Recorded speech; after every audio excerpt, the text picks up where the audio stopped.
സുഹൃത്തുക്കളെ, നമ്മൾ ആദിവാസികളെ പ്രാകൃത മനുഷ്യർ എന്നും അപരിഷ്കൃതർ എന്നുമൊക്കെ നമ്മൾ വിശേഷിപ്പിക്കാറുണ്ട്. ശരിയാണ്. പക്ഷെ അവരാണ് മനുഷ്യർ, അവരാണ് മണ്ണിന്റെ മക്കൾ, അവരാണ് കാടിന്റെ മക്കൾ. നമ്മൾ ആധുനിക മനുഷ്യൻ എന്ന് പറയുന്നത് നമ്മൾ സ്കൂളിൽ പോയി ഇംഗ്ലീഷിൽ വർത്തമാനം പറയാനറിയും, ഹിന്ദി അറിയും, ഫ്ലൈറ്റിൽ കയറും, കാറുണ്ട്, ഷൂസ് ഇട്ട് കിടക്കും, പാൻറ് ഇട്ട് കിടക്കും, മക്കളിലോട്ട് നമ്മൾ വലിയ മിടുക്കന്മാരാന്ന കാരണം. നിലമ്പൂരിൽ ഇപ്പോൾ ആദിവാസികൾ പ്രതിഷേധിച്ചുകൊണ്ടിരിക്കുക. അതിന്റെ വിശദാംശങ്ങളിലേക്ക് വരാം. കാരണം എന്ന് വെച്ചാൽ ആദ്യം തന്നെ ഈ ഉരുളുപൊട്ടലുണ്ടായി മുണ്ടക്കയിലും ഇവിടേക്ക് ചൂരൽമലയിലും ഒക്കെ ഉരുളുപൊട്ടലുണ്ടായി കഴിഞ്ഞിട്ട് അവിടെ നിന്നുള്ള ബോഡികൾ ഒളിച്ചു വന്നത് അന്ന് രാവിലെ തന്നെ വെളുപ്പിനെ തന്നെ കണ്ടത് ഇവർ അതിരാവിലെ എഴുന്നേൽക്കും. ആദിവാസികൾ അവർ വനവിഭവങ്ങൾ ശേഖരിക്കാൻ പോകും. അവരാണ് രാവിലെ ആദ്യം ഈ ബോഡികൾ കണ്ടത്. പക്ഷെ അവർക്ക് ഇക്കരയിലുള്ളവർക്ക് അപ്പുറത്തോട്ടും പോകാൻ പറ്റുന്നില്ല. അവർ കൂക്കി വിളിക്കുന്നൊക്കെ ഉണ്ട്. എനിക്ക് അവിടുത്തെ വിവരങ്ങളെല്ലാം അതാത് സമയത്ത് അറിയാൻ പറ്റുന്ന ഇവരാണ് ഈ ബോഡികളെല്ലാം പരമാവധി എടുക്കുന്നതിലെല്ലാം സഹായിച്ചിട്ടുള്ളത്. ഇന്ന് അവര് അന്ന് തൊട്ട് തന്നെ ഈ ആദിവാസികൾ ഈ ട്രൈബൽ മേഖലയിലുള്ള ആളുകൾ മുഴുവൻ ഈ രക്ഷാപ്രവർത്തനത്തിൽ, ഈ രക്ഷാദൌത്യത്തിൽ, ഈ ബോഡികൾ കണ്ടെത്തുന്നതിൽ അതിന്റെ മുമ്പിൽ നിന്ന് നയിച്ചുകൊണ്ടിരിക്കുക. അവര് വെള്ളത്തിൽ അത്രയും എക്സ്പേർട്ടാണ്, കാട്ടിൽ അത്രയും എക്സ്പേർട്ടാണ്. അവർ ഫുള്ളായിട്ട് അവർ വനവിഭവം ശേഖരിക്കാനോ അവരുടെ ബാക്കിയുള്ള കാര്യങ്ങളോ നോക്കാതെ അവരെല്ലാം ഈ കർമ്മമുഖത്ത് നിൽക്കുക. ഇന്ന് അവർ പ്രതിഷേധിച്ചു.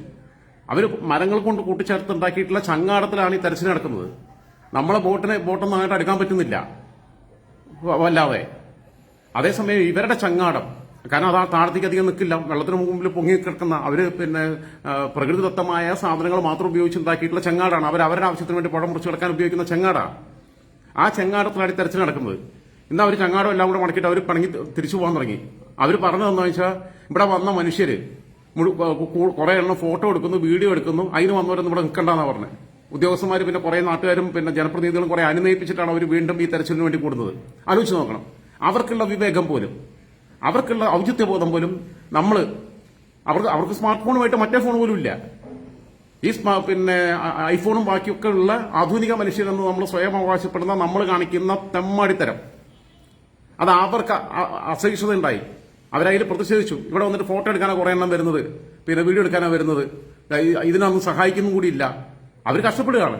അവരെല്ലാ കാര്യങ്ങളും വിട്ടിട്ട് അവർക്ക് ആ നേരത്തെ തേനെടുക്കാൻ പോവാ, കാട്ടിലെന്തെങ്കിലും കാട്ടുകിഴങ്ങുകൾ എടുക്കാൻ പോവാ, അതെല്ലാം വിട്ടിട്ട് എന്നിട്ട് ഇങ്ങനെ ചെയ്തുകൊണ്ടിരിക്കുമ്പോൾ അവിടെ പോയിട്ട് തോന്നിയാസം കാണിച്ചു. മറ്റൊന്ന്, പ്രകൃതി ദുരന്തങ്ങൾ ആദിവാസികൾക്കും മൃഗങ്ങൾക്കും ഒക്കെ നേരത്തെ അറിയാൻ കഴിയും. ഇപ്പൊ 2019 ഈ കവളപ്പാറ ദുരന്തമൊക്കെ ഉണ്ടായ സമയത്ത് ചാലിയാർ കുത്തിയൊലിച്ച് വലിയ പ്രളയത്തിന് നിലമ്പൂർ ടൗൺ ഉൾപ്പെടെ മുങ്ങിപ്പോയപ്പോ ആ സമയത്ത് ഇവിടെ ഇരുട്ടൂത്തി കോളനി 1 പൊതുകല്ല്, അവിടെ അപ്പുറത്ത് തന്നെ മുണ്ടേരി അപ്പൻകാപ്പ് കോളനി, എനിക്കറിയാവുന്ന സ്ഥലങ്ങളാണ്, വാണിയമ്പുഴ കോളനി, ഇതെല്ലാം ഉണ്ട്. താഴ്ന്ന പ്രദേശങ്ങളിലാണ് ഈ അപ്പൻകാപ്പ് കോളനി എന്ന് പറയുന്നത്. അവർക്ക് നേരത്തെ ഈ പ്രകൃതിയിൽ വരുന്ന മാറ്റങ്ങൾ അവർക്ക് മനസ്സിലാക്കാൻ പറ്റും, അവർക്ക് സെൻസ് ചെയ്യാൻ പറ്റും. അവർ സുരക്ഷിതരായി. ഒരൊറ്റ ആദിവാസി വിളിച്ചു പോയിട്ടില്ല. പ്രഭവ കേന്ദ്രങ്ങളാ അതിന്റെ. അവിടെ വലിയ മലയിടിച്ചിലുണ്ടായി. തമിഴ്നാട്ടിൽ നിന്ന് തന്നെയുള്ള ഈ വെള്ളം മുഴുവൻ ഇങ്ങോട്ട് ഒലിച്ചു വന്നതാ, നീലഗിരി കുന്നുകളിൽ നിന്നുള്ളത്. അവിടുത്തെ അവരുടെ പാലവും ബാക്കിയുള്ളതും എല്ലാം തകർന്നു പോയതാ. പക്ഷെ ഇവർ രക്ഷപ്പെട്ടു. ശ്രദ്ധിക്കേണ്ട ഒരു കാര്യം, വേറെ കാര്യം നിങ്ങൾ ശ്രദ്ധിക്കേണ്ടത്, ഇപ്പൊ ഇതിൽ തന്നെ ഇപ്പൊ കഴിഞ്ഞ ദിവസം ഈ സൂചിപ്പാറ വെള്ളച്ചാട്ടത്തിന് ആ പ്രദേശത്ത് നിന്ന് ഒരു ആദിവാസി കുടുംബത്തെ ഫോറസ്റ്റ് അധികൃതർ രക്ഷപ്പെടുത്തി. അതിന്റെ വിശദാംശങ്ങളിലേക്ക് അത് അടുത്തൊരു സ്റ്റോറിയിൽ പറയാം. കാരണം എന്റെ സ്റ്റോറിക്ക് ലെങ്ത് കൂടുന്നു പറഞ്ഞിട്ടുള്ള ഒരുപാട് പരാതികളും ഒക്കെ വാട്സപ്പിലൊക്കെ വരുന്നുണ്ട്. അതിരുന്ന് കാണാനുള്ള സമയം കിട്ടില്ല. ഞങ്ങളെങ്കിലും യാത്രയ്ക്കിടയിലൊക്കെ ആയിരിക്കും കാണുന്നത്. തിരക്ക് പിടിച്ച ജീവിതത്തിനിടയിൽ ലെങ്ത് കൂടരുത്, ചെറിയ ചെറിയ സ്റ്റോറി ചെയ്യാവുന്നുള്ളത്. അതുകൊണ്ട് എന്റെ ഈ 1/2 മണിക്കൂർ 3/4 മണിക്കൂറൊക്കെ പോകുന്നതിന്റെ പ്രശ്നമുണ്ട്.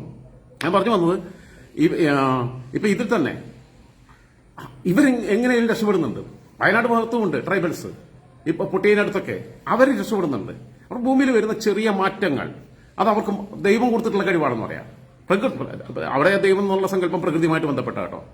പ്രകൃതി എന്ന ദൈവം അവർക്ക് അതിനുള്ളൊരു സാധനം കൊടുത്തിട്ടുണ്ട്. അവർക്ക് ഈ ആധുനിക ശാസ്ത്രീയ ഉപകരണങ്ങളോ കാലാവസ്ഥാ പ്രവചനമോ ഒന്നും അവരറിയുന്നില്ല. അതൊന്നും അറിഞ്ഞിട്ടല്ല. മേഘസ്ഫോടനോ അല്ലെങ്കിൽ തീവ്രമഴയോ ഇതൊന്നും അവരറിയുന്നില്ല. അവർ പത്രം വായിക്കുന്നില്ല, അവർ TV കാണുന്നില്ല, അവർ മുന്നറിയിപ്പുകൾ അറിയുന്നില്ല, ഒന്നുമില്ല. പക്ഷെ അവർക്ക് സെൻസ് ചെയ്യാൻ പറ്റും. മൃഗങ്ങൾ നിങ്ങൾ ആലോചിച്ച് നോക്കൂ. ഒരു സ്ത്രീ, ഒരു അമ്മ പറഞ്ഞിരിക്കുകയാണ്, അവർ ആനയുടെ ഒറ്റയാന്റെ മുമ്പിൽ പെട്ടു കാട്ടി കയറിയപ്പോ, ഇവിടുന്ന് ആദ്യത്തെ ഉരുള് പൊട്ടിയപ്പോ. അത് ഈ ഒറ്റയാൻ ഒന്നും ചെയ്തില്ല. അതിന്റെ കാലിനടുത്താണ് ഇവർ കിടന്നുറങ്ങിയെന്ന്. ആന മനുഷ്യന്റെ കയ്യിലിരിപ്പുണ്ട് അതൊക്കെ നാട്ടിലിറങ്ങി ആക്രമിക്കുന്നത്. ഇപ്പോ ബന്ദിപ്പൂർ വഴിയൊക്കെ പോകുമ്പോൾ നമുക്കറിയാം, ഗുണ്ടൽപേട്ടിലേക്കൊക്കെ പോകുമ്പോൾ അവിടെ ഫോട്ടോ എടുക്കരുതെന്നുള്ള ഫോറസ്റ്റിന്റെ മുന്നറിയിപ്പുണ്ട്. ആനനെ കണ്ടു കഴിഞ്ഞാൽ കാറ് നിർത്തുക, ഫോട്ടോ എടുക്കുക, ഇതിനെ പ്രകോപിപ്പിക്കുക. നിങ്ങൾ ആലോചിച്ച് നോക്കും. ഈ മുണ്ടക്കൈ ഭാഗത്തുനിന്ന് പൊട്ടിയിട്ട് നിലമ്പൂര് ചാലിയാറിലേക്ക് എത്തുന്ന അത്രയും ദൂരം വനപ്രദേശത്തൂടാണ് വരുന്നത്. അവിടെ ഇഷ്ടം പോലെ കാട്ടുമൃഗങ്ങളുള്ളതാണ്. കടുവയും പുലിയും കരടിയും ആനയും ഒക്കെ ഉള്ളതാണ്. ഒരു കരടി ഒഴുകി വന്നിട്ടില്ല, ഒരു കരടിയുടെ ബോഡി കിട്ടിയിട്ടില്ല, ഒരു കടുവയുടെ ബോഡി കിട്ടിയിട്ടില്ല, ഒരു ആനയുടെ ബോഡി കിട്ടിയിട്ടില്ല, ഒരു കാട്ടുപന്നിയുടെ ബോഡി കിട്ടിയിട്ടില്ല. പട്ടിയും പശുവൊക്കെ കുറെ ചത്തുപോയിട്ടുണ്ടാവും. കാരണം എന്താ വെച്ചാൽ കെട്ടിയിട്ടിരിക്കുക. ഇപ്പോൾ ഈ 2019 പ്രളയത്തിന്റെ സമയത്ത് തന്നെ, ആ പ്രളയത്തിന്റെ ഒക്കെ മുമ്പ്, ആ മലയിടിച്ചിലൊക്കെ ഉണ്ടാവുന്നതിന് മുമ്പ് നായ്ക്കൾ അസാധാരണമായി ഊരിയിട്ടിരുന്നു. പിന്നെ പശു ആട് ഉൾപ്പെടെയുള്ള മൃഗങ്ങൾ തൊഴുത്തിൽ പിന്നെ വല്ലാതെ പിന്നെ എന്താ പറയാ അക്രമാസക്തരാകുകയും കയറ് പൊട്ടിക്കാൻ ശ്രമിക്കുകയും ചെയ്തു. അങ്ങനെയുള്ള ഒരുപാട് അനുഭവങ്ങളുണ്ട്. ഒരുപാട് പേര് പറഞ്ഞിട്ടുള്ളതാണ്. നേരിട്ട് എനിക്കറിയാവുന്ന കാര്യങ്ങളാണ് അവിടെയുള്ള ആൾക്കാർ പറഞ്ഞിട്ടുള്ളത്. അപ്പൊ ഇതിന് പ്രകൃതിയിൽ വരുന്ന മാറ്റം പെട്ടെന്ന് മനസ്സിലാക്കാൻ കഴിയും. അതുകൊണ്ടാണ് ഇങ്ങനെ വളരെ അപൂർവമായി മാത്രമാണ് മൃഗങ്ങൾ ഈ മലയിടിച്ചിലും പിന്നെ വെള്ളപ്പൊക്കത്തിലൊക്കെ പെട്ടുപോകുന്നത്. വളരെ അപൂർവമായി.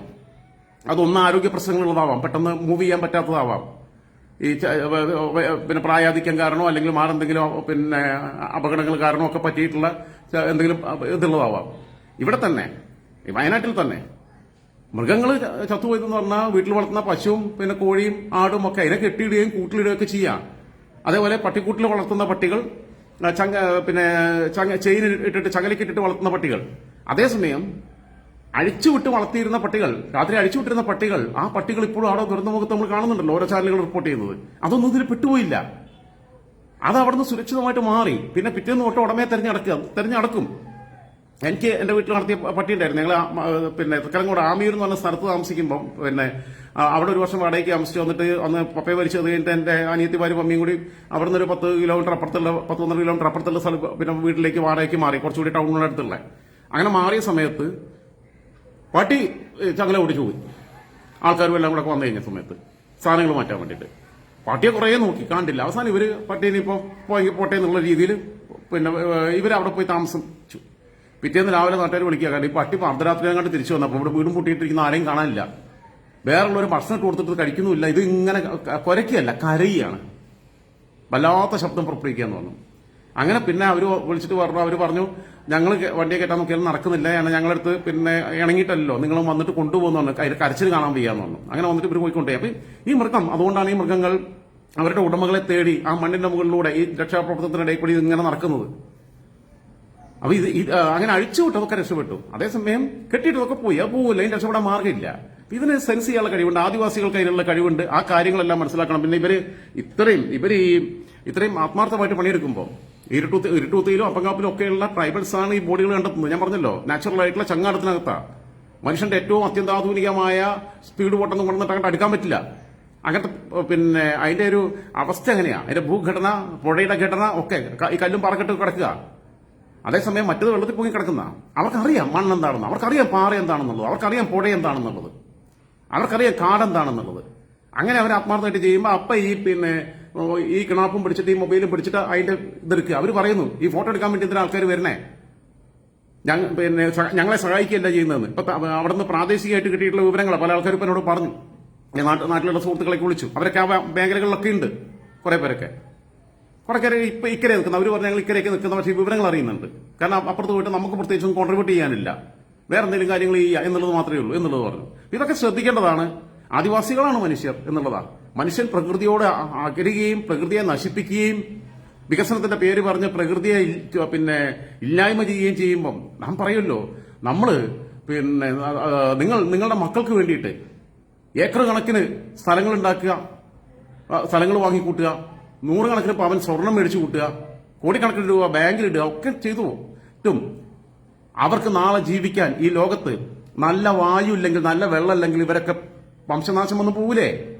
നമ്മൾ മരിച്ചു കഴിഞ്ഞാലും നമ്മുടെ അടുത്ത തലമുറ അവർക്ക് നല്ല വായു ഇല്ല, നല്ല വെള്ളവും ഇല്ല, ഈ മണ്ണിടിച്ചിലും ഇങ്ങനെയൊക്കെ ഈ ഭൂമിയെ നമ്മൾ ചൂഷണം ചെയ്തിട്ട് ആ ഓർമ്മയാണ് വേണ്ടത്. വരും തലമുറയ്ക്ക് വേണ്ടി കാത്തു വെക്കേണ്ടത് ഇവിടുത്തെ പിന്നെ ഈ ഭൂഘടനയ്ക്കകത്ത് മാറ്റം വരാതിരിക്കുകയും പ്രകൃതി ദുരന്തങ്ങൾ ആവർത്തിക്കപ്പെടുന്ന രീതിയിലുള്ള ചൂഷണങ്ങൾക്കും പിന്നെ അശാസ്ത്രീയമായ വികസന പ്രവർത്തനങ്ങൾക്കും പോകാതിരിക്കുകയും ഈ വായുവിനെ മലിനീകരിക്കാതിരിക്കുകയും ഈ ജലാശയങ്ങളെ മലിനീകരിക്കാതിരിക്കുകയും അതിനോടൊന്നും കളിക്കാതിരിക്കുകയും ചെയ്യാന്നുള്ളതാണ് വരും തലമുറയ്ക്ക് വേണ്ടി കാത്തുവെക്കാനുള്ള പൗരബോധമുള്ള മനുഷ്യന്. ഇല്ലെങ്കിൽ നിങ്ങളുടെ മക്കൾ അല്ലെങ്കിൽ അവരുടെ മക്കൾ ഈ മണ്ണിൽ കിടന്ന് പെടഞ്ഞു ചാവും. ഈ ആദിവാസികളെ വെറുതെ ബുദ്ധിമുട്ടിക്കാൻ പോയത് അവിടെ അങ്ങനെയൊക്കെ ചെല്ലുന്നവരെയൊക്കെ മൊബൈൽ ഫോൺ എടുത്തിട്ട് ആ വെള്ളത്തോട്ട് അറിയണം.